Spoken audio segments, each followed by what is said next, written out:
My Tom అత్తమ్మ Padma. This is my Jerry కీర్తి.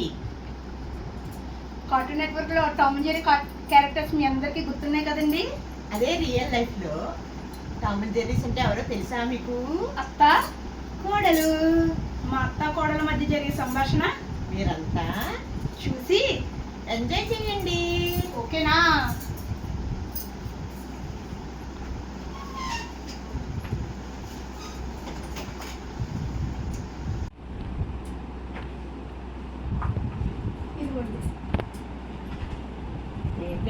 పాలు చక్కగా ఉన్నాయి. మీరే కదమ్మా తాగడానికి ఏదో ఒకటి అమ్మన్నారు, అందుకే రెడీగా పెనాయిల్ ఉందని పెనాయిల్ తీసుకొచ్చాను తాగండి. చూసారా విడ్డూరం? చూసారా? ఏమే నీకు నా మీద అంత పగ ఉన్నదా? అవి లేదత్తమ్మ, అసలు నీకు తాళాలు ఇద్దారని అనుకున్నాను. బీరువా తాళాలు గోల్డెన్ ఛాన్స్ చూసుకో, మరి పోగొట్టుకుంటున్నావు. సారీ అత్తమ్మ, సారీ సారీ సారీ సారీ, అలా అనకండి. అది అలా తగ్గి ఉండు మరి. ఆ పక్కన స్నానం మిమ్మల్ని తిట్టుకుంటే బాబు ఏమైంది? ఆ మూడు ఎప్పుడు దెబ్బలాడుకుంటూ ఉంటున్నారు. అయితే నేను వెళ్ళి ఎందుకమ్మా ఇద్దరు దెబ్బలాడుకోవటాలు, సర్దుకుపోవాలి సర్దుకుపోవాలి అని చెప్పాను. ఆయన పెద్ద మనిషి తరహాలో ఉండి బాగా అన్ని గొడవల్లోనూ ఉన్నానని అంటారు. అంతేగా మరి, అంతేగా మరి. కోడలి పిల్ల, చెప్పండి అత్తమ్మ. మొన్న ఎంసీఏ ఎగ్జామ్ రాసావు కదా, ఏమైంది? నేను దాని గురించి ఎదురు చూస్తున్నాను అత్తమ్మ. ఏంటి రిజల్ట్స్ కోసమా? కాదత్తమ్మ, మా కాలేజీలో చెప్పారు ఎగ్జామ్ ఫెయిల్ అయితే ఇంటికి ఫోన్ వస్తుంది అన్నారు.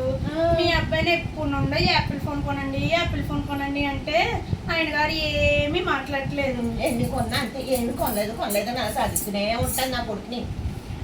అయితే ఎలాగో ఎగ్జామ్ ఫెయిల్ అయితే ఇంటికి ఫోన్ వస్తుంది అన్నారు కదా, ఏ ఫోన్ పంపిస్తారా అని ఆలోచిస్తూ వచ్చిన ఎగ్జామ్స్నే రాయడం మానేశాను. నీకు తెలివి తెల్లారినట్టే ఉంది, ఇంక వచ్చినట్టే సర్టిఫికెట్లు అన్నీ వచ్చినట్టే తల్లి. సర్లే అండి. ఏంటే అలా ఉన్నావు? అది మీతో ఒక విషయం చెప్పాలత్తమ్మా. ఏమైంది? ఏంటి అది? ఎలా చెప్పాలంటే, నా కొడుకేనా అన్నాడా? మీ అబ్బాయి అన్న అంటే నేను ఊరుకుంటానా? అంతేగా మరి. మరి ఎందుకే? అది బాబు, నాకు టెన్షన్ వచ్చేస్తుంది. అది ఎలా చెప్పాలో అర్థం కావట్లేదు అత్తమ్మా, చాలా టెన్షన్, గుడి జారిపోతుంది. అది మొన్న మా పుట్టింటికి వెళ్ళాను కదా అత్తమ్మా, అక్కడ నుండి బెల్లం తెచ్చుకున్నాను అత్తమ్మా. బెల్లానికి చీమలు పట్టేసే అత్తమ్మా. చీమలు అన్నాక పట్టకుండా ఉంటాయి, దోమలు అన్నాక కొట్టకుండా ఉంటాయా అత్తమ్మ? అంతలా గిచ్చి చెప్పాలా అత్తమ్మ? జ్ఞాపకంగా ఉండిపోతాయి ఇలాంటివి. సరేలేండి. నిన్న కూర చేయమన్నాను, ఎలా చేసావో జ్ఞాపకం ఉందా? ఉన్నది. నార్మల్ గా ఉండే బీపీ నాది ఆకాశానికి హై బీపీ అయిపోయింది. అయితే ఎప్పుడైనా కూర జాగ్రత్తగా చూసి ఉప్పు జాగ్రత్తగా చెయ్యి. అలాగేలేండి. సరేలే.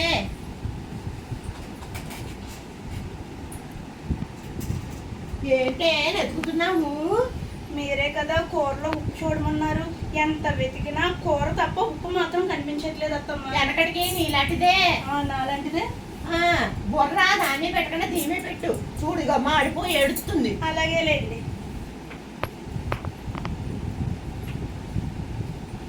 పాయసం చేసి మా అత్తగారికి దేవుడికి పెట్టమన్నాను, పెట్టావా? అందరికి కనిపించాలని చెప్పాను.